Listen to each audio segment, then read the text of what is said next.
Comey was spying on Trump. Well, the reason he was writing the memos was to create a record so that he could destroy No him. American knowingly colluded with the Russians to interfere in our election campaigns. Oh, wait, unless you mean Hillary Clinton. Pardons, prosecutions, and transparency.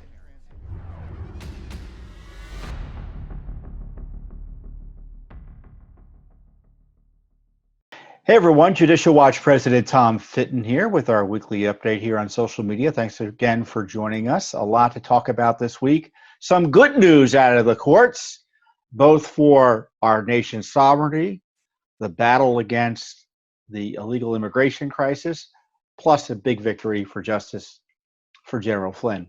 I'll give you the details on that.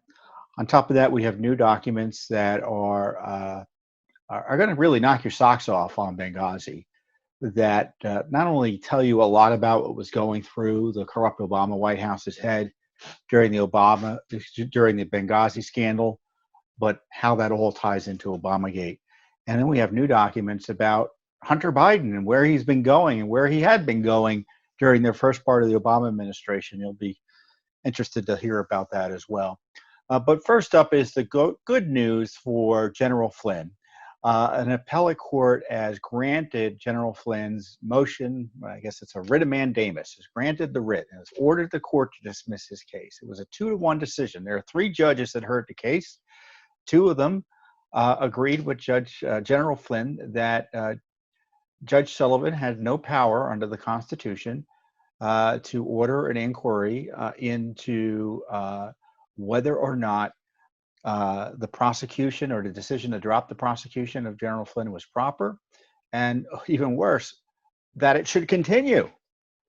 As the Judge Rao, I'm not quite sure how to pronounce the name, the last name is R-A-O, and I encourage you to read the decision online.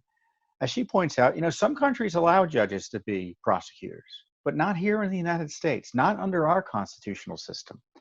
So Judge Sullivan has been ordered to dismiss the case. General Flynn had asked also that he be removed from the case, but they declined to do that. So what next? Is General Flynn going to get off free? I hope so. Judge Sullivan, though, hasn't dismissed the case yet. I think he put a hold on it, put a stay on the proceedings, but he hasn't dismissed the case. In theory, although it's hard to figure out exactly how it will work because this is so unusual for courts to try to usurp the power not available to them under the Constitution. Are you going to have Judge Sullivan appeal the case, appeal the ruling? Or will you have the other judges on the court decide to take it up in full? Because I guess when you have a appellate decision by a 3-judge panel, what happens is collectively the entire circuit, all the appellate judges in that district can consider the decision en banc, which is a kind of all the judges meeting and figuring it out. I don't think there's any reason to do that. You'll see the decision's quite strong and adamant that there was no legal basis for Judge Sullivan to do what he did. I call it judicial adventurism. And on top of that, we have new documents coming out this week that have been withheld criminally, in my view, by the Justice Department and the FBI from General Flynn that show, once again, Flynn is innocent. There were notes that Peter Strzok took, and it's hard to tell where the notes are.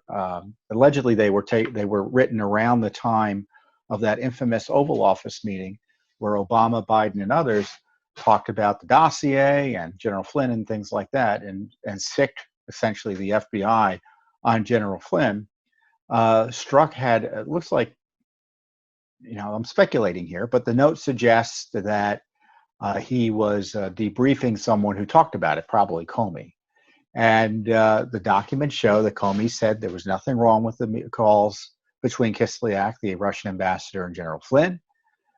Joe Biden raised the issue of the Logan Act, which is absurd. It's a law going back centuries. It's never been enforced, practically speaking, certainly not in the modern era.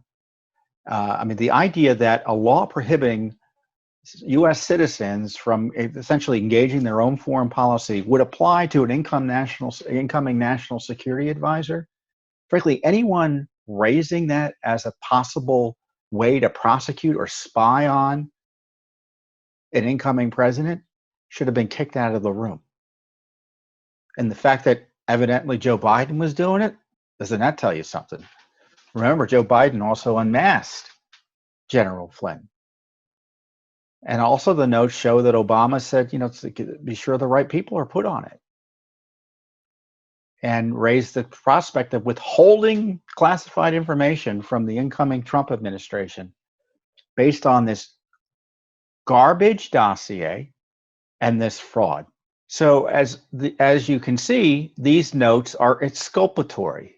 They should have been turned over to General Flynn under law. Of course, there were other notes and materials and texts that showed that they knew he did nothing wrong and they were just trying to railroad him, that were withheld as well. And that's obstruction. You have to go back here. This is the incoming National Security Advisor to the President of the United States, and they're trying to destroy his ability to do the job. Basically blind the president in the exercise of his core constitutional duty to conduct foreign affairs on behalf of you, the American people. That's why I call it a malicious, seditious conspiracy. And when you look at what happened at that Oval Office meeting where the dossier was discussed, they all knew it was fraudulent, salacious and unverified, according to Comey. And yet they used it to ambush President-elect Trump the next day. They knew Flynn had done nothing wrong. You had this January 4th conclusion.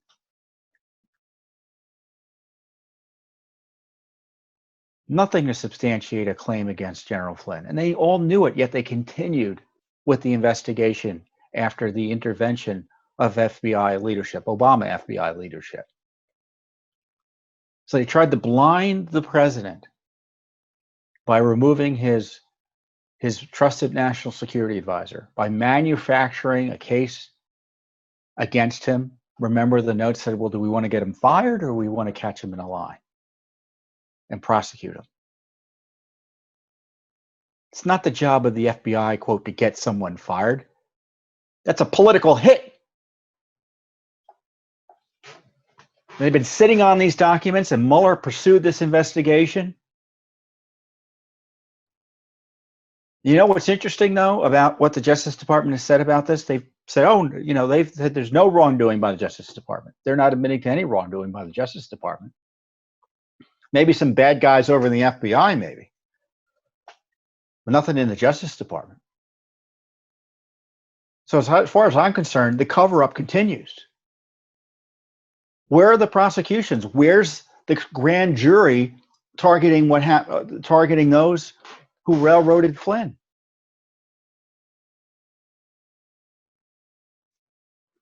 I mean, and the coup continues. You had one of these Mueller minions go up on the Hill the other day and once again talk about gossip he heard about interference in the Roger Stone prosecution. This is the prosecutor who tried to put Roger Stone in jail longer than the law required. Twice as long as the law required. A Mueller prosecutor that Barr incomprehensibly let continue to pursue Stone after the Mueller operation was shut down officially. Everything that Mueller did is compromised and should be considered corrupt. All the prosecutions. I don't care if he got anyone convicted or not. You just can presume, given what happened with Flynn, everything else has been corrupted. And then they've got their progeny up in the Southern District of New York. You may have caught that in the last few weeks, the other fake scandal, where you got the Southern District of New York going on a jihad against the president, making up campaign charges against him out of whole cloth, suggesting he committed crimes targeting his lawyer, Rudy Giuliani, for daring to ask questions about Joe Biden. So they got a never Trumper or a long termer or a deep stater, whatever you want to call it, at the Southern District of New York. And Barr wanted to put someone else in there. And he said, well, you can't do it. And Barr said, oh, yeah, I can. The president's firing you. And Barr had wanted to put someone in there immediately that he liked, but Barr, of course, compromised with this insubordinate official and let his deputy take over. So things will just continue in the Southern District of New York. You know, I don't mean to be hypercritical of Barr, because he's got all of these. The Justice Department, I used to say during the Obama administration, when it comes to public policy, the Justice Department was a locus of evil during the Obama administration. And a lot of those people, at least in terms of the career staff, and just institutionally, they just think they're above the law.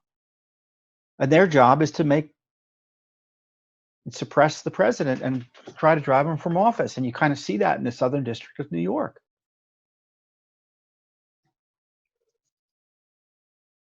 You know, Barr's, what he's trying to do publicly is he's being smeared. The Democrats are talking about impeaching him for doing his job again. He's reminding people of our constitutional system that these U.S. attorneys report and are supervised by the Attorney General. And the left is trying to say that the Attorney General of the United States can't do his job. And this is part and parcel of the way the left has been operating in the Trump era.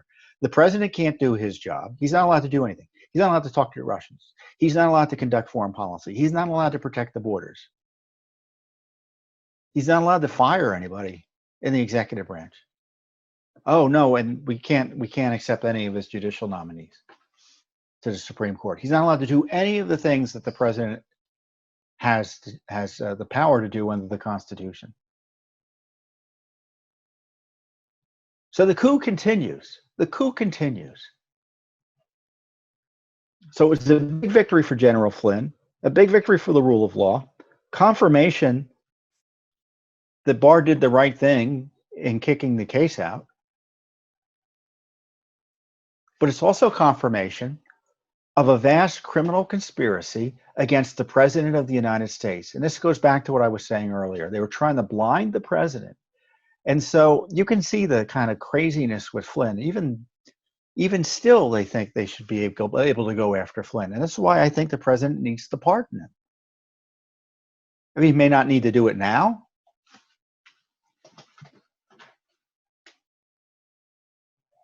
But certainly if a new administration comes in and he's not the president, they're going to go after Flynn again. They're going to go after everyone again.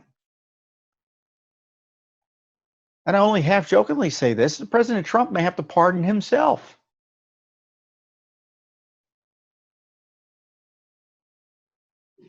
The insurrectionists are also in the administration. And they're waiting to come in terms of political appointees in the future. And who knows what they'll do?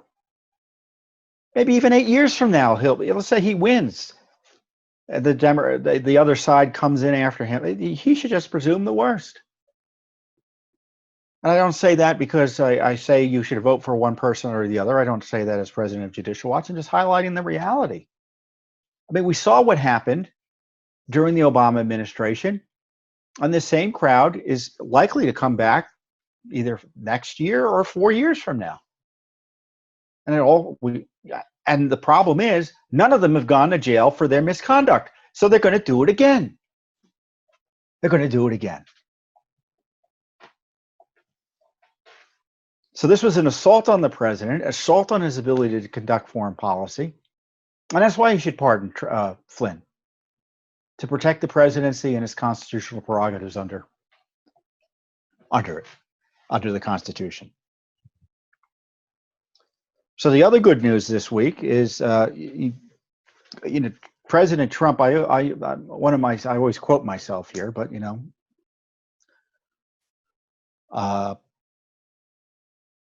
I've often observed, let's put it this way, that the best immigration reform would be actually to enforce the law. And President Trump was facing this asylum crisis where people were flooding the borders, trying to break our system with the support of the leftist agitators that are now trying to take down our system in our nation's cities, with fraudulent asylum claims, where you're getting, exponentially greater asylum claims, most of whom tend to be meritless. And the problem is you grant the asylum claim or you say there's a reasonable fear and they get a hearing and they never show up for the hearing. So they more aggressively enforce the law, which is to quickly adjudicate those asylum requests initially and send them back home. Remove them from the country immediately if they were found not to have a credible fear. So what did the left do? Well, they've come up with this idea that the habeas corpus, the Great Writ as it's called, applies to illegal aliens trying to enter the United States of America. And the habeas corpus rule, those of you who aren't familiar with it, essentially requires the government to justify the detention of a citizen or a person. It goes back before the founding of the country. We inherit habeas corpus from the English common law that was present when the country was founded. Magna Carta. It's a glorious, glorious development in human freedom against the king or government generally now. So how does it work that you have a habeas corpus right to not be sent home? Well, 7 justices, 7. So that meant 2 liberals, Justices Breyer and I believe Justice Ruth Bader Ginsburg, agreed with the 5 conservatives on this issue that the habeas corpus is not appropriate to apply to aliens seeking asylum, and that Congress has given the authority to do this. That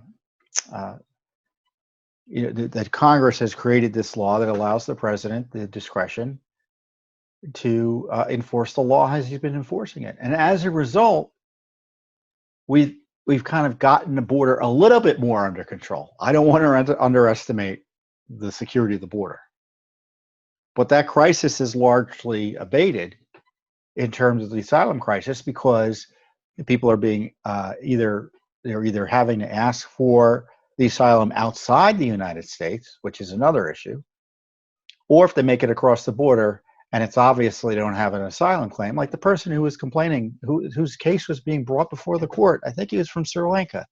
He had been kidnapped and beaten up. He couldn't tell who did it, why they did it, or if the government was responsible for it. So the hearing officer, the officer making the initial determination said, nope. And the left was trying to create a constitutional right to have those claims adjudicated beyond that initial determination and allow that person to stay here practically forever. It would have led to open borders, more so than they already are, believe it or not. So that was a big victory for the rule of law. And it's remarkable what happens in terms of controlling the immigration crisis or mitigating it when an administration is committed to enforcing the law. And that's what Judicial Watch has been trying to do, which is to get the government to enforce the rule of law on immigration. I mean, that will solve our immigration problem. Enforce the law. Illegal aliens are not supposed to be here. They can be deported. We should deport them where the law allows. Local and state authorities who aid and abet illegal aliens, I would argue, when they directly do so, they should be subject to prosecution. Barring that, the law shouldn't allow them to even think about doing it. Of course, the law already does prohibit it. And if we had the local police, as opposed to helping in terms of the enforcement of our nation's immigration laws, we wouldn't have an illegal immigration problem. Because right now, you get across the border and you get here illegally, or you overstay your visa, as many do, and you reside here illegally, criminally. there's virtually zero chance you'll be caught and deported. Zero chance. And when I say zero, I'm only slightly exaggerating.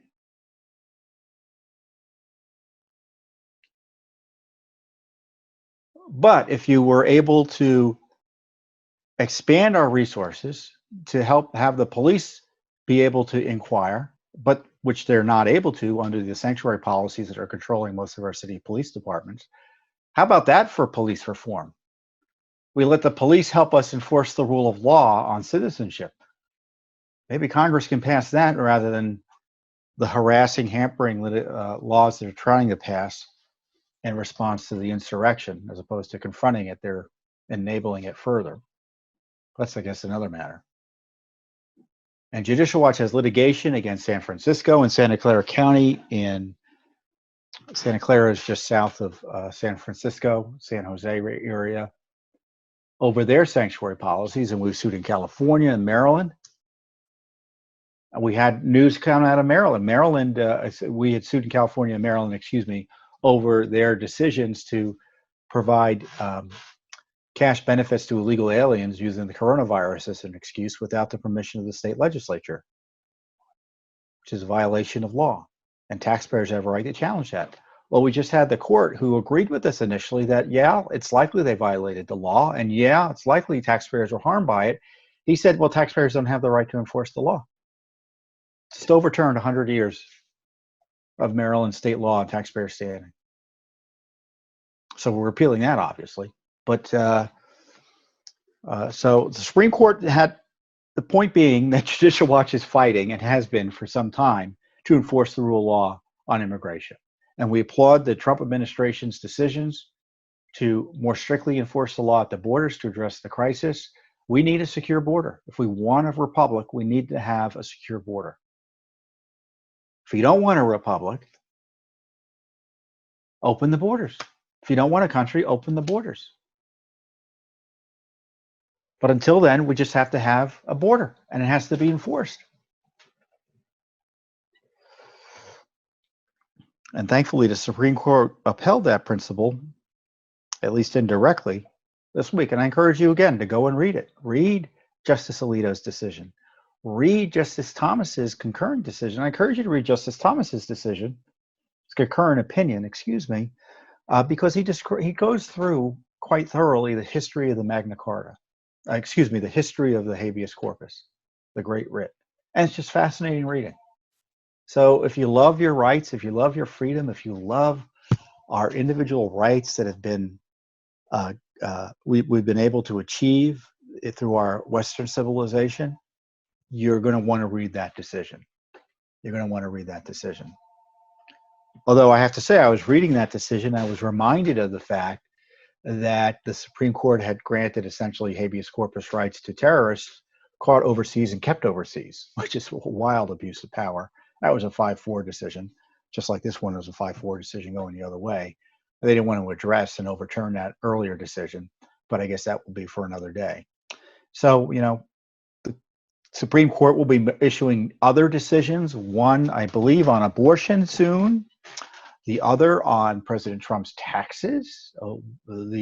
Again, the coup cabal trying to break his civil rights by requiring him to turn over his taxes, and so they can do fishing expeditions against him. Complete abuses of power. So we'll see how the courts handle that as well. So a lot coming up from the Supreme Court soon.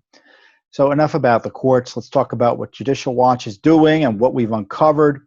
So you remember the Clinton email scandal, right? Well, it grew out of in large measure Judicial Watch's lawsuit to get information about Benghazi. And frankly, our Benghazi investigations were the most consequential non-governmental investigations in America's history, because it uncovered the Clinton email scandal, it uncovered the Benghazi scandal in the sense that it led to the creation of the Select Committee on Benghazi.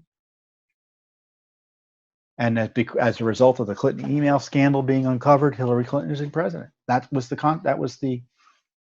how history was changed as a result of our work.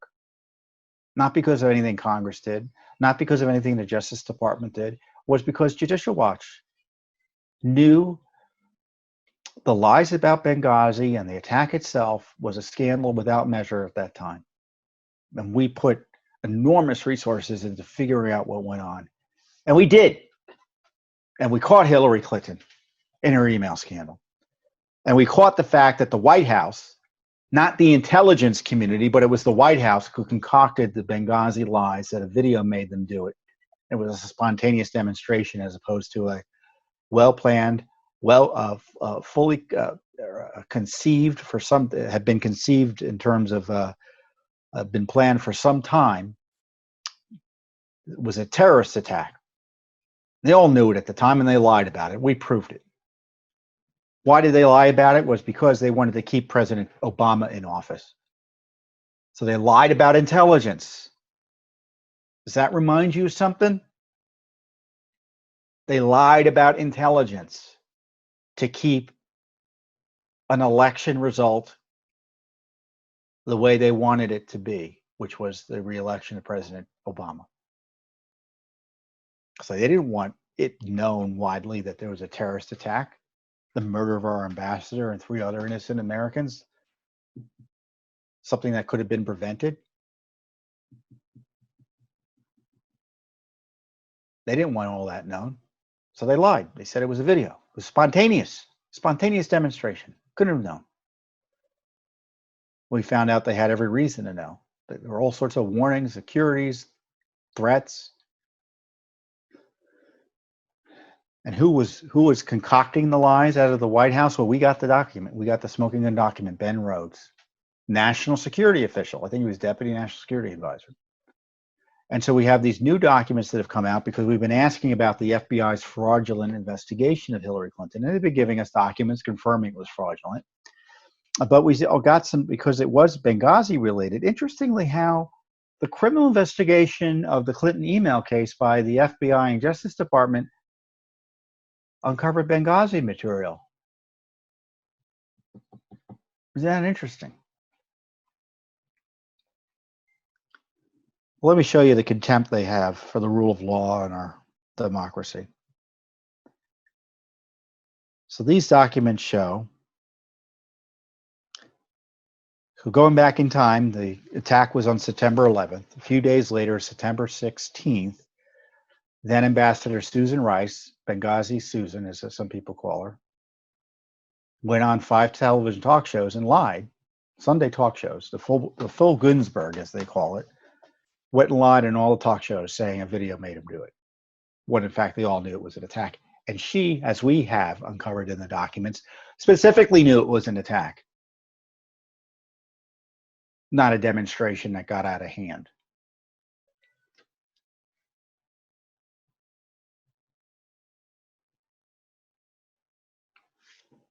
So on September 27th, the cat's more out of the bag. It's pretty clear that they couldn't suppress the information about it being a terrorist attack. And so there's this email communication between Ben Rhodes in the Obama White House and Hillary Clinton's Chief of Staff, Jake Sullivan, Deputy Chief of Staff, Jake Sullivan. Also involved was Tommy Vitor, who was the national security spokesman. So they're sitting around these emails. And Rhodes, Sullivan says, what's the plan? What's the plan here? Talking about Benghazi. Broader plan is, Rhodes writes, is IC, intelligence community, acknowledgement of an evolving assessment of what took place, what happens to be true, which, excuse me, let me start over. A broader plan, the broader plan is an IC, intelligence community, acknowledgement of an evolving assessment of what took place, which happens to be true, unlike just about everything else we've seen reported on Benghazi. An evolving assessment. So he's saying he knows what's going to take place. And the way they're going to spin it is, it's an evolving assessment. So this is not the intelligence community operating on its own. This is the intelligence community, their evolving assessment being orchestrated directly out of the Obama White House. The reason we have an intelligence community, the reason we have intelligence is for them to independently go and take a look at material, not independent in the sense that they just do whatever they want.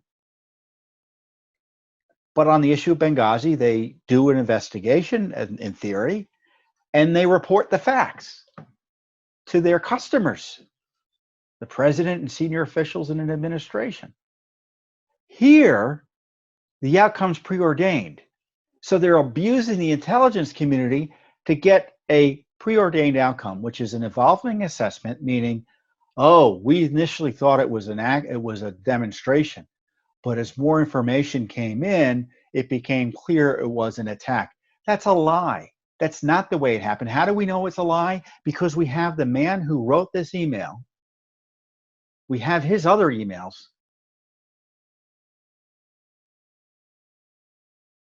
Where he told Susan Rice specifically,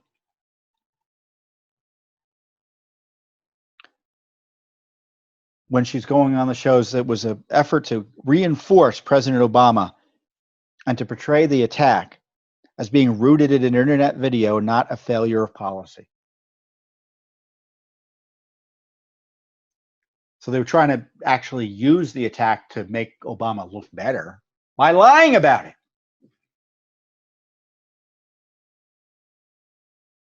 And how does this tie to Obamagate?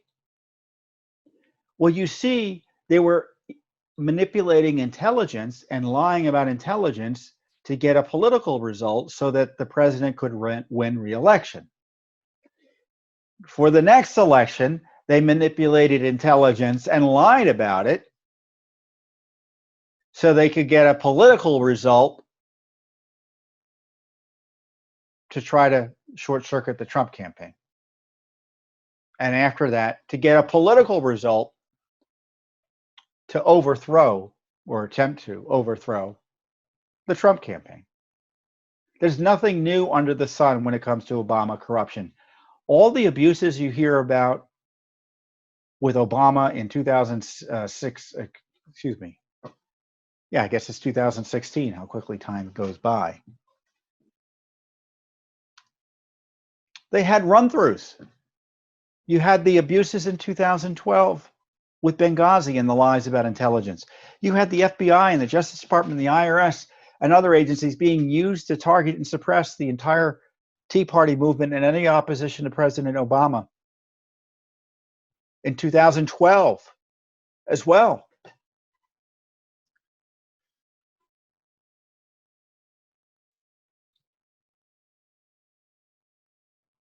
Those agencies were abused in 2012. There was nothing new. So they just did it again in 2016. They used different topics to target their political opposition, but they did it once before and it worked the first time.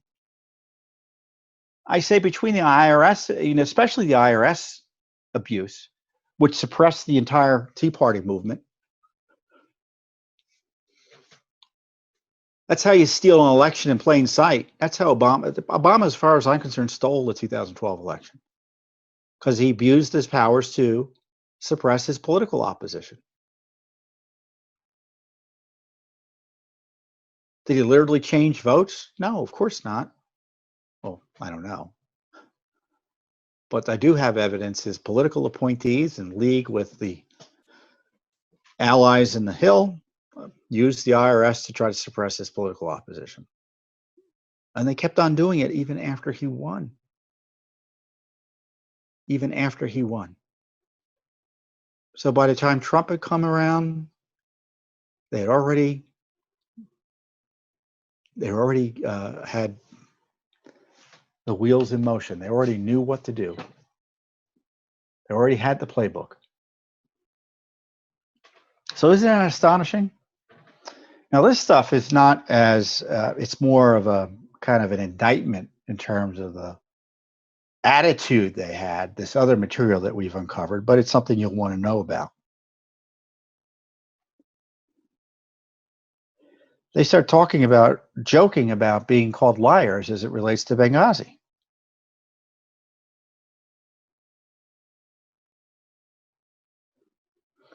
Rhodes says to Sullivan and other officials whose names are redacted for whatever reason,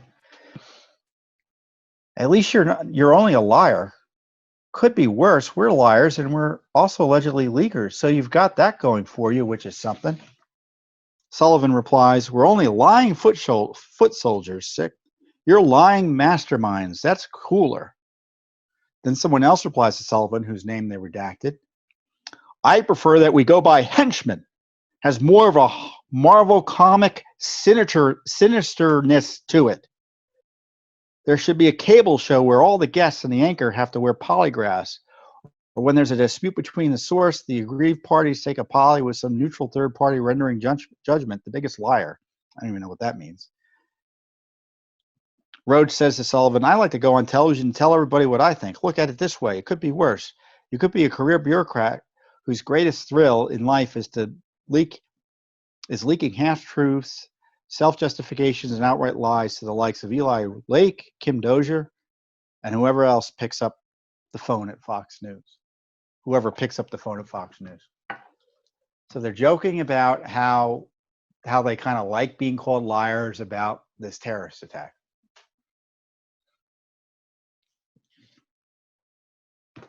What do you think of that? I mean, they just were caught lying, by the way. They were caught lying about it.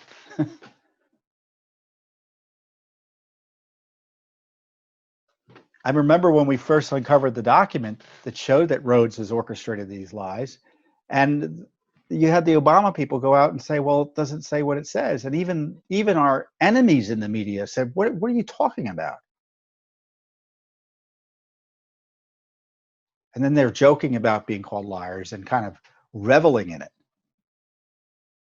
I mean, it shows their contempt for the rule of law. It shows their contempt for the 4 innocent Americans who were killed that day.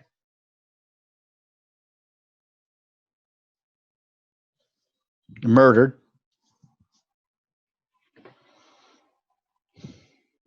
And again, it shows that Ben Rhodes,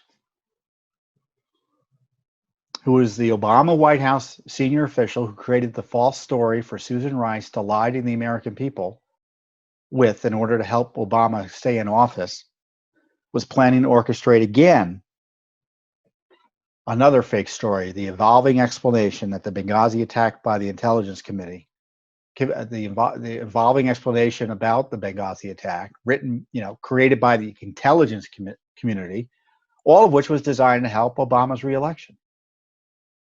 So again, abuse of intelligence to achieve a political result. It happened in 2012, and it happened again in 2016. So if you want to know why they were interested in Obamagate, why they used why they abused, how they were able to abuse the intelligence community so easily to spy on Trump, we now know, because they did it in 2012. And who knew all about this? Who knew it? General Flynn. General Flynn knew about Benghazi, you can be sure, and he knew what they were planning on Obama in terms of on the Russia smear. Certainly, he was going to figure it out, and in many ways, that's one reason he was targeted.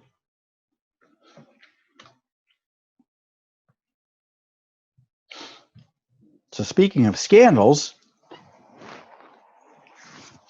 Judicial Watch is, again, front and center on a scandal that everyone ought to be interested in. I think most Americans are interested in, but no one's doing anything about, which is the Biden, Burisma, Ukraine, China influence peddling scandal. You remember Joe Biden, he's running for president. Well, his son had gotten a sweetheart deal, obviously a no-show type job from Burisma in the Ukraine.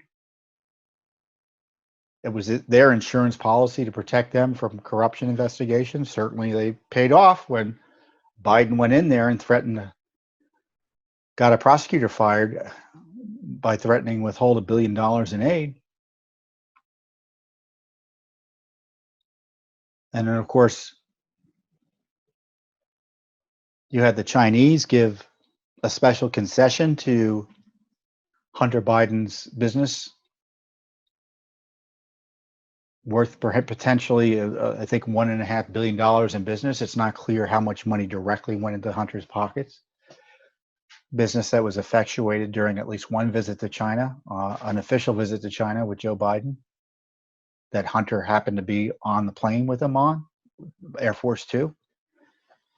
So we had noticed that members of Congress had asked about Biden's travels, specifically Senators Johnson and Chuck Grassley.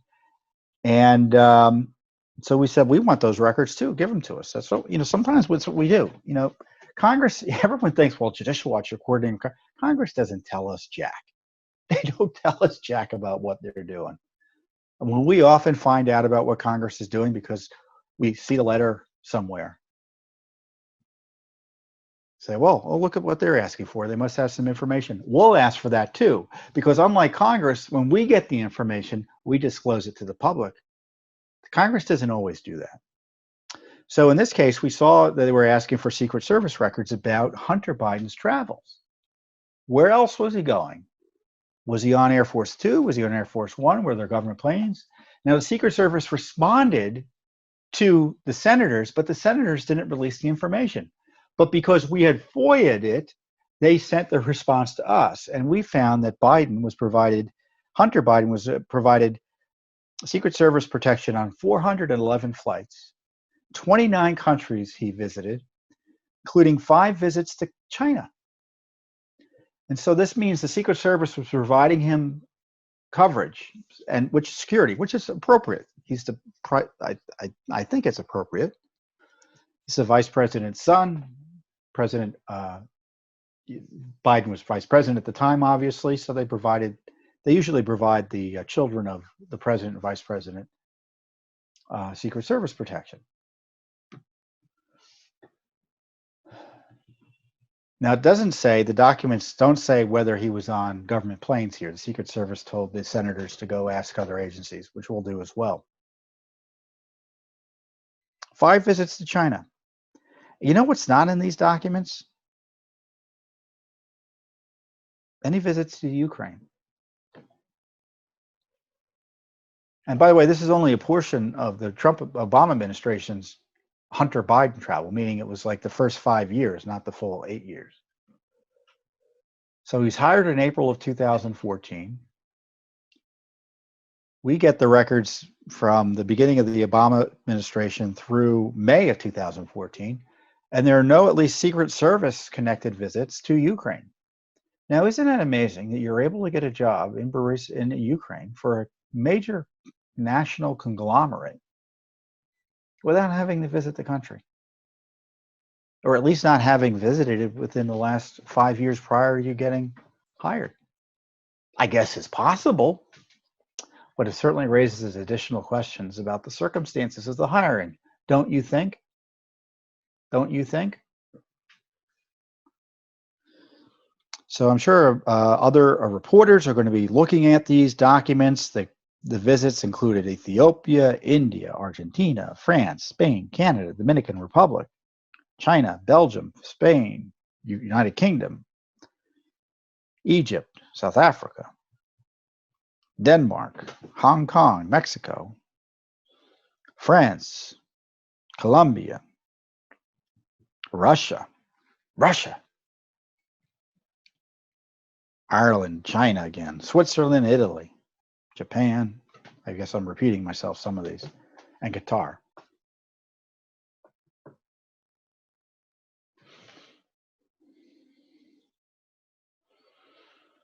So this is just, we didn't even have to sue for these documents. So this was a nice one because we got the documents. So they compiled them for the senators and we asked for them and we got the information that the senators didn't release, but we're releasing them to you, the American people, because we think you have the right to know about this stuff as timely as we can make it available to you.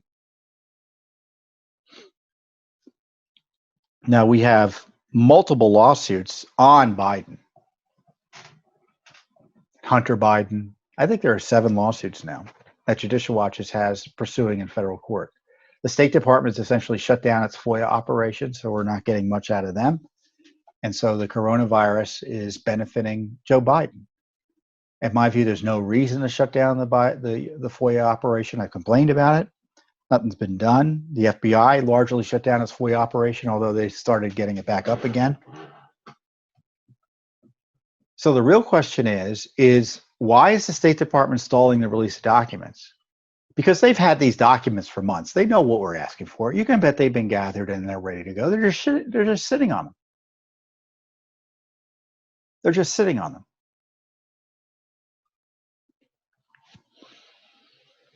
But the Burisma scandal ain't going away. The Hunter Biden scandal ain't going away. Those influence peddling scandals aren't going away. And now we know Biden's involvement with the Russiagate and Obamagate and the Flynn targeting and the Trump targeting.